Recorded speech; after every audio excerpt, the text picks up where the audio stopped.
Hello friends, स्वागत है आप सभी का आपके अपने YouTube channel S G by science classes में। और मैं हूं दीपक। फ्रेंड्स, हम लोग भूगोल के प्रथम पाठ भारत संसाधन एवं उपयोग से महत्वपूर्ण क्वेश्चंस देख रहे हैं। और हम लोग कुछ क्वेश्चंस देख भी चुके हैं और उससे आगे जो क्वेश्चंस है आज की वीडियो में हम लोग देखने वाले हैं। अगर आपने वो वीडियो नहीं देखा है तो जल्दी से चैनल जाके देख लीजिएगा, ठीक है, क्योंकि वैसे भी क्वेश्चन महत्वपूर्ण है और आज का भी क्वेश्चन महत्वपूर्ण है। तो देखिए, उस दिन जो हमारा सबसे लास्ट क्वेश्चन था यही था हमारा, शायद ये ना था, 1951 से 1980 तक लगभग कितना वर्ग किलोमीटर क्षेत्र कृषि भूमि में परिवर्तित हुआ है। कृषि भूमि में परिवर्तित हुआ है तो इसका जो सही आंसर था 26,200। क्या सही आंसर था? 26,200। ठीक है, ये क्वेश्चन हम लोग पिछले वीडियो में देख चुके हैं। इससे बाद का जो क्वेश्चन है ये देखिए, ये आता है। अब आज का जो वीडियो यहाँ से शुरू शुरू होती है, यानी कि शुरुआत जो होती है क्वेश्चन आज की वीडियो के लिए ये है। देखिएगा प्रश्न क्या कहता है, क्वेश्चंस को अच्छे से पहले पढ़िए। कहता है कि निम्नांकित प्राकृतिक समुदायों में किसका भंडार असीमित है? भंडार क्या है? असीमित है, आपसे पूछ रहा है। ऑप्शन ए है लोहा, बी है जल, सी है तांबा, डी है चांदी। डी क्या है? चांदी। तो भंडार क्या है? असीमित है, तो असीमित जो है वो जल का है। किसका है? असीमित जल का है। इसका आंसर क्या हो जाएगा? बी हो जाएगा, जल हो जाएगा। ठीक है, चलिए अगला प्रश्न देखिए क्या कहता है। अब देखिए, कहता है निम्न प्राकृतिक संपदाओं में किसका भंडार सीमित है? भंडार क्या है? सीमित है। कोयला, हवा, मिट्टी, सौर शक्ति। देखिए, सौर शक्ति तो असीमित है, मिट्टी भी असीमित है, हवा भी क्या है? असीमित है। लेकिन सीमित क्या है? कोयला जो है क्या वो हमारा असीमित है। इसका आंसर क्या हो जाएगा? ए हो जाएगा, कोयला हो जाएगा। क्या आंसर इसका हो जाएगा? ए, कोयला। ठीक है, चलिए अगले प्रश्न की ओर चलते हैं और अगला प्रश्न देखिएगा क्या कहता है जी। क्वेश्चंस को पढ़िए, प्रश्न को अच्छे से पहले पढ़िए, उसके बाद जवाब दीजिए। क्या कहता है क्वेश्चन?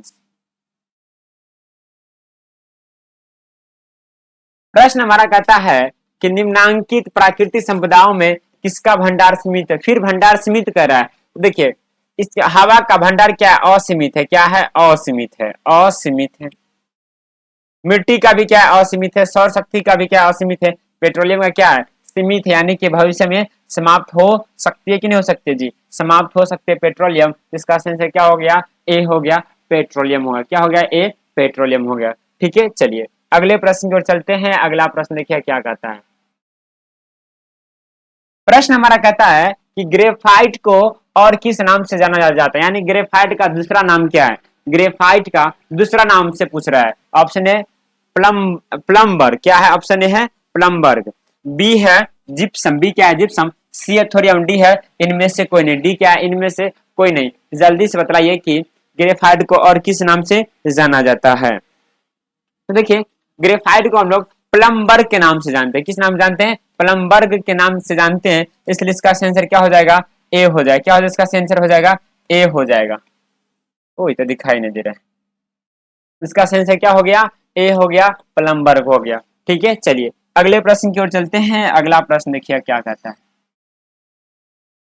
प्रश्न हमारा कहता है कि एल्युमिनियम बनाने में किस खनिज की आवश्यकता पड़े? यानी कि एल्युमिनियम बनाना तो किस खनिज की हमें आवश्यकता पड़ेगी? ऑप्शन ए है मैग्नीज, बी है टीन, सी है लोहा और डी है बॉक्साइट। डी हमारा क्या है? बॉक्साइट है। ध्यान दीजिएगा, ये गलत ऑप्शन है, टाइपिंग क्या हुआ है। ये हमारा क्या है? बॉक्साइट है। क्या है? डी है बॉक्साइट, ऐसे लिखा जाता है।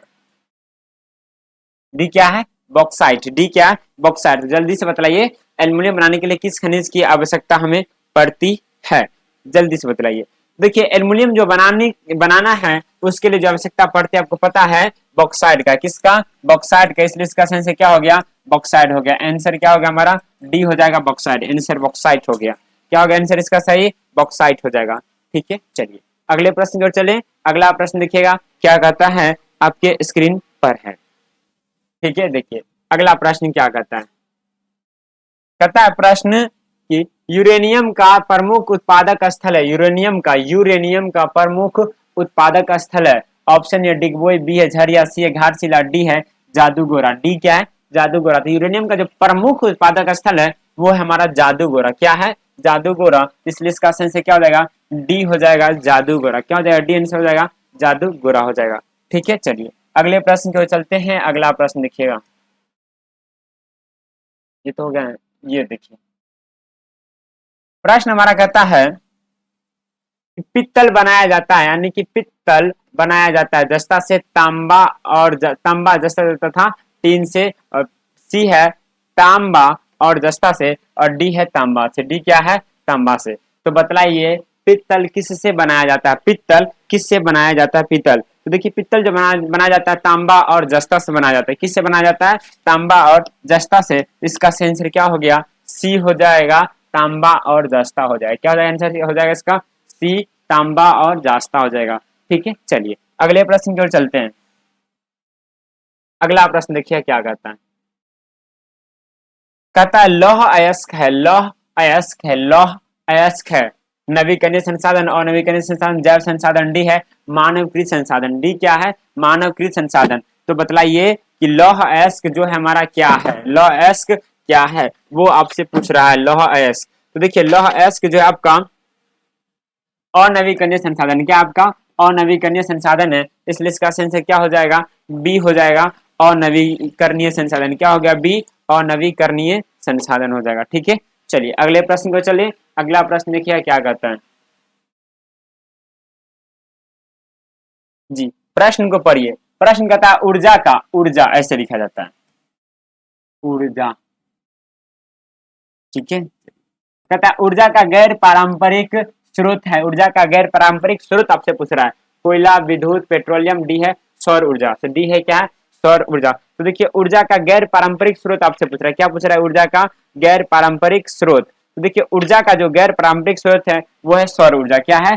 सौर ऊर्जा। तो इसका सही आंसर क्या हो जाएगा? डी हो जाएगा, सौर ऊर्जा। डी क्या हो जाएगा? सौर ऊर्जा हो जाएगा। क्या हो जाएगा? डी, सौर ऊर्जा हो जाएगा। ठीक है, चलिए अगले प्रश्न की ओर चलते हैं। अगला प्रश्न देखिए क्या कहता है। प्रश्न है हमारा, कहता है प्राथमिक ऊर्जा का, ओ ऊर्जा सभी जगह गलत लिखा हुआ है। कहता है प्राथमिक ऊर्जा का उदाहरण है। उदाहरण आपसे पूछ रहा है, प्राथमिक ऊर्जा का उदाहरण है। उदाहरण, उदाहरण नहीं है, उदाहरण नहीं है, यानी कि नहीं, इनमें से कौन सा प्राथमिक ऊर्जा नहीं है? ऑप्शन ए कोयला, ऑप्शन ए क्या आपका?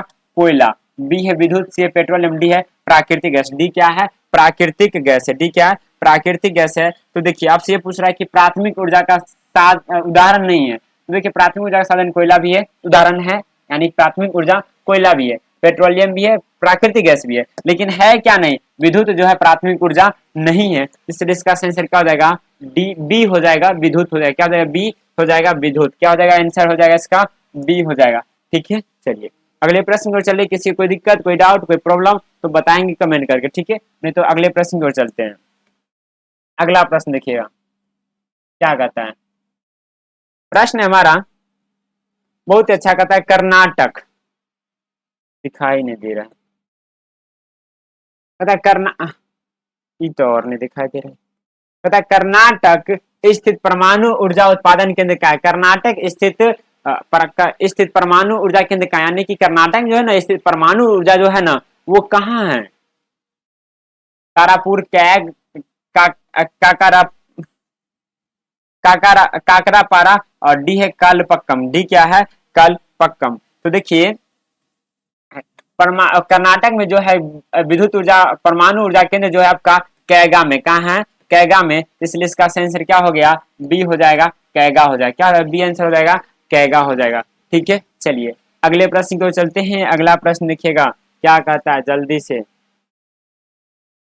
जी चलिए, कोशिश बड़ा देखिए, हड़बड़ाएंगे नहीं, डरेंगे नहीं। ठीक है, डरना नहीं है, तोड़ना है।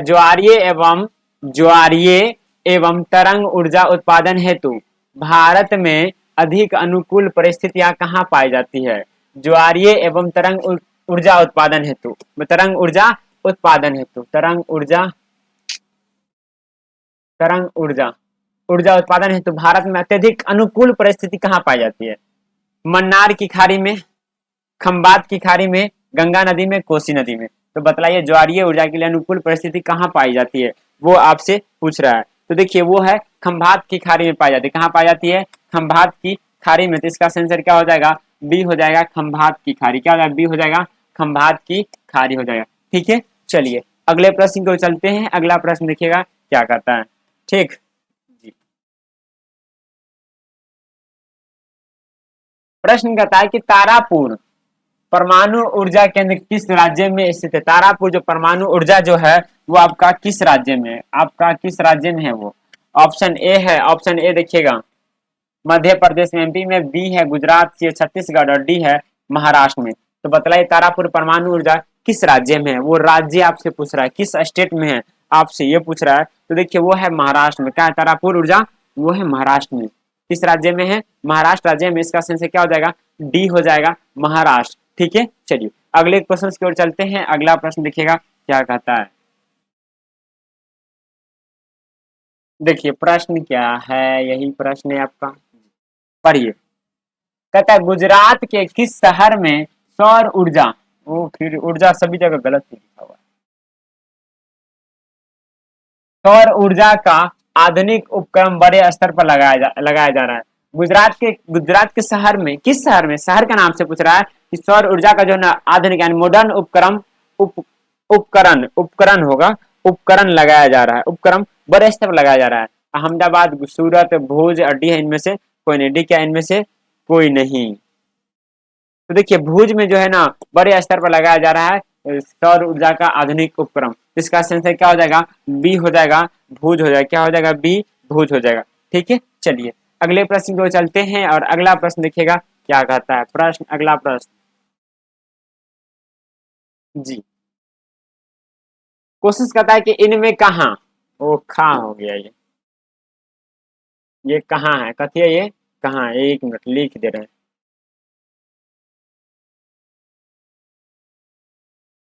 इनमें कहाँ होगा, इसमें क्या क्या होगा, इसमें दिखाएगा कहाँ। ओह एक मिनट रुक जाना।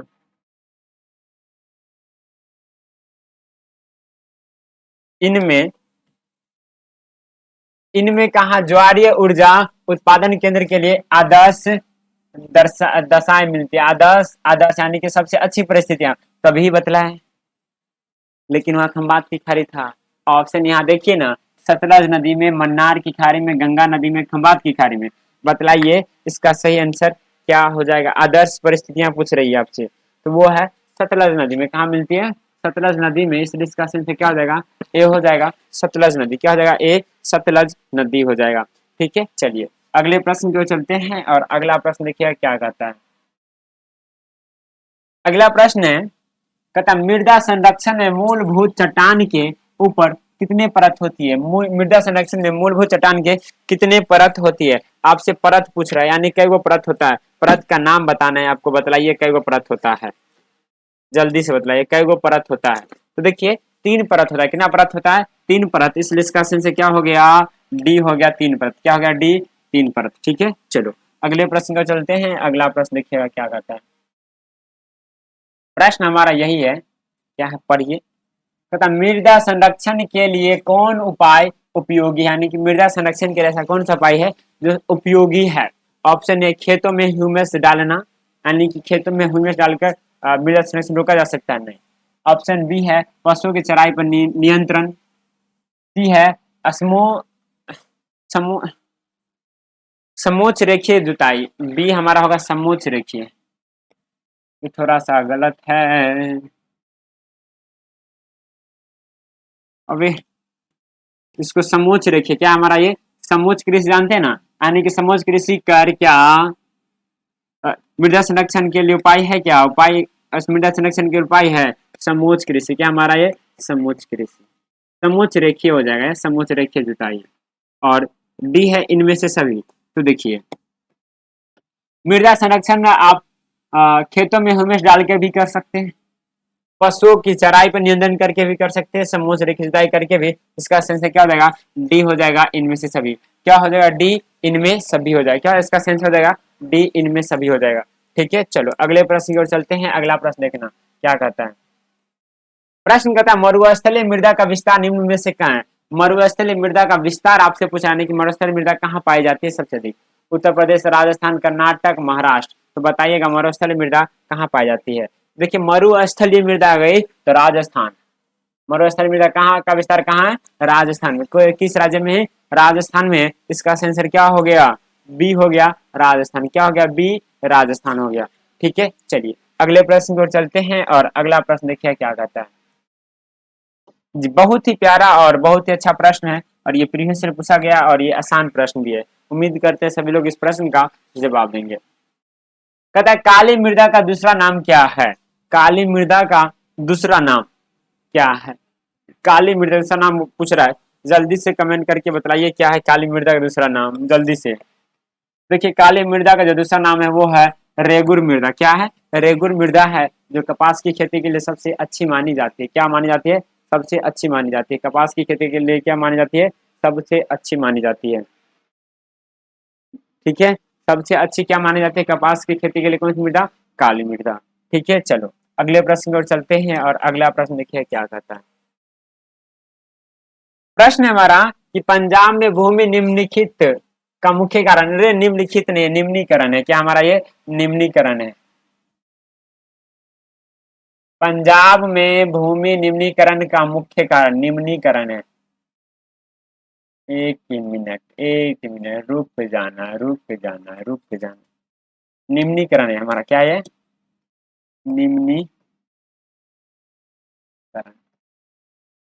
आपसे पूछ रहा है कि पंजाब में जो भूमि निम्नीकरण हो रहा है उसका प्रमुख कारण, ऑप्शन है वनोन्मूलन, बी है गहन खेती, अति पशुचारण, डी है अधिक सिंचाई। अधिक सिंचाई, तो बताइए कि पंजाब में भूमि निम्नीकरण का मुख्य कारण क्या है, मुख्य कारण क्या है, वो है अधिक सिंचाई। क्या है, पंजाब में भूमि निम्नीकरण का प्रमुख कारण क्या है, अधिक सिंचाई के कारण क्या रहा, भूमि का निम्नीकरण हो रहा है। ठीक है, चलिए अगले प्रश्न की ओर चलते हैं और अगला प्रश्न देखिए क्या कहता है जी। प्रश्न कहता है कि पंजाब एवं हरियाणा में कुल भूमि का कितना प्रतिशत भाग पर खेती होती है।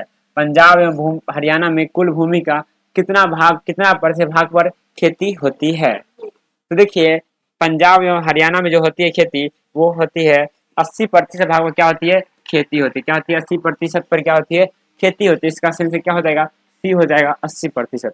ठीक है, चलिए अगले प्रश्न की ओर चलते हैं। अगला प्रश्न देखिए क्या कहता है, प्रश्न को पढ़िए और जवाब दीजिए। कहता है national remote sensing agency Hyderabad के अनुसार भारत में कितनी भूमि व्यर्थ है। भूमि आपसे पूछ रहा है कि वो क्या है, व्यर्थ, यानी कि उसमें कुछ नहीं किया जाता है। 530 lakh hectare, 533 lakh hectare, 540 lakh hectare, D है 543 लाख हेक्टेयर क्या है, व्यर्थ है। तो इसका जो सही आंसर हो जाएगा बी हो जाएगा 533 हो जाएगा। क्या इसका सही आंसर हो जाएगा, बी 533। क्या है, 533 लाख भूमि जो है आपका क्या है, वो व्यर्थ है। 533 लाख हेक्टेयर भूमि आपका व्यर्थ है। ठीक है, चलिए अगले प्रश्न की ओर चलते हैं और अगला प्रश्न देखिए क्या कहता है। हाँ ब्लैंक है, और चलो ये प्रश्न, इस प्रश्न का जवाब बताओ। कहता है सोपानी कृषि किस राज्य में प्रचलित है। बी, अब प्रश्न क्या है, सोपानी कृषि किस राज्य में प्रचलित है। ऑप्शन ए हरियाणा, बी है पंजाब, बिहार का मैदान क्षेत्र, और डी है उत्तराखंड। डी क्या है, उत्तराखंड। तो बताइए कि सोपानी कृषि किस राज्य में प्रचलित है। देखिए सोपानी कृषि जो सबसे ज्यादा प्रचलित है वो है उत्तराखंड में। किस राज्य में प्रचलित है, उत्तराखंड में। तो इसका आंसर क्या हो गया, डी हो गया उत्तराखंड। डी क्या हो गया, उत्तराखंड हो गया। ठीक है, चलिए अगले प्रश्न को चलते हैं। अगला प्रश्न देखिएगा, प्रश्न हमारा कहता है निम्नलिखित किस प्रदेश में जैविक जैविक मिट्टी नहीं पाई जाती, जैविक मिट्टी नहीं पाई जाती है। कर्नाटक, झारखंड, उत्तराखंड, तमिलनाडु। जैविक मिट्टी आपसे पूछ रहा है कि नहीं पाई जाती है। तो देखिए जैविक मिट्टी जो आपको है वो झारखंड में नहीं पाई जाती। क्या होती है, झारखंड में जैविक मिट्टी नहीं पाई जाती है, इसलिए इसका आंसर क्या हो गया, बी हो गया झारखंड। ठीक है, चलिए अगले प्रश्न को चलते हैं। अगला प्रश्न देखिएगा, प्रश्न को पढ़िए और जवाब दिए, जल्दी से पढ़िए। कहता है जामनगर तेल शोधक कारखाना किस राज्य में स्थित है, यानी कि जामनगर तेल शोधक कारखाना कहाँ है। ऑप्शन ए है बिहार, बंगाल, असम, गुजरात। तो देखिए जामनगर तेल शोधक कारखाना जो है वो है गुजरात में। किस राज्य में है, गुजरात में, इसलिए इसका आंसर क्या हो गया, डी हो गया गुजरात। क्या हो गया, डी गुजरात हो गया। ठीक है, चलिए अगले प्रश्न को चलते हैं। अगला प्रश्न देखिएगा, कहता है नवगांव, प्रश्न है नवगांव, नवगांव ऐसे ऐसे लिखा जाता है, ठीक है, नवगांव। नवगांव तेल उत्पादक क्षेत्र किस राज्य में है? नवगांव तेल तेल उत्पादक क्षेत्र किस राज्य में है? तो गुजरात, तमिलनाडु, आंध्र प्रदेश, मध्य प्रदेश। देखिए नवगांव तेल उत्पादक क्षेत्र जो है आपका गुजरात में, किस राज्य में है? गुजरात में। इसका सेंसर क्या हो गया? ए हो जाएगा, गुजरात हो जाएगा। क्या हो जाएगा? ए गुजरात हो जाएगा। क्लियर है? जल्दी से बतलाइए। अगले प्रश्न को चले जी। अगला प्रश्न देखिए क्या कहता है। प्रश्न हमारा कहता है किस राज्य में खनिज तेल का विशाल भंडार स्थित है? विशाल भंडार, खनिज तेल का विशाल भंडार आपसे पूछ रहा है, सबसे अधिक है असम, राजस्थान, बिहार, तमिलनाडु। तो किस राज्य में सबसे अधिक है विशाल तेल का जो विशाल भंडार है वो है असम में। कहाँ है? असम में जो है क्या तेल का सबसे खनिज तेल का विशाल भंडार है। ठीक है, चलिए अगला प्रश्न देखिएगा क्या कहता है। प्रश्न कहता है किस खनिज को उद्योग की जननी मानी जाती है? क्या मानी जाती है? उद्योग की जननी माना गया या मानी जाती है? सोना, तांबा, लोहा, मैंगनीज। तांबा। हाँ हो जाता है, टाइपिस्ट से हो सकता है मिस्टेक। ठीक है, इसलिए हम सही कर दे रहे हैं, आप लोग सही करके स्क्रीनशॉट मार। देखिए खनिज उद्योग की जो जननी मानी जाती है उसको लोहा को मानी जाती है। किसको मानी जाती है? लोहा को। किसको मानी जाता है? लोहा को। तो इसका आंसर क्या हो गया? सी हो गया, लोहा हो जाएगा। क्या? सी लोहा हो जाएगा। ठीक है, चलिए देखिए ये हमारा खत। आज के वीडियो को हम लोग यहीं पे विराम देते हैं और मिलते हैं अगले वीडियो में। ये वीडियो आपको कैसा लगा हमें कमेंट करके जरूर बताएंगे। इतना ही नहीं, इस चैप्टर से क्वेश्चन है और भी क्वेश्चन है जो हम लोग आने वाले वीडियो में देखने वाले हैं, इसलिए इतने प्रश्न को आप लोग देख लीजिए। ठीक है, और मिलते हैं अगले वीडियो में। तब तक के लिए ओके बाय।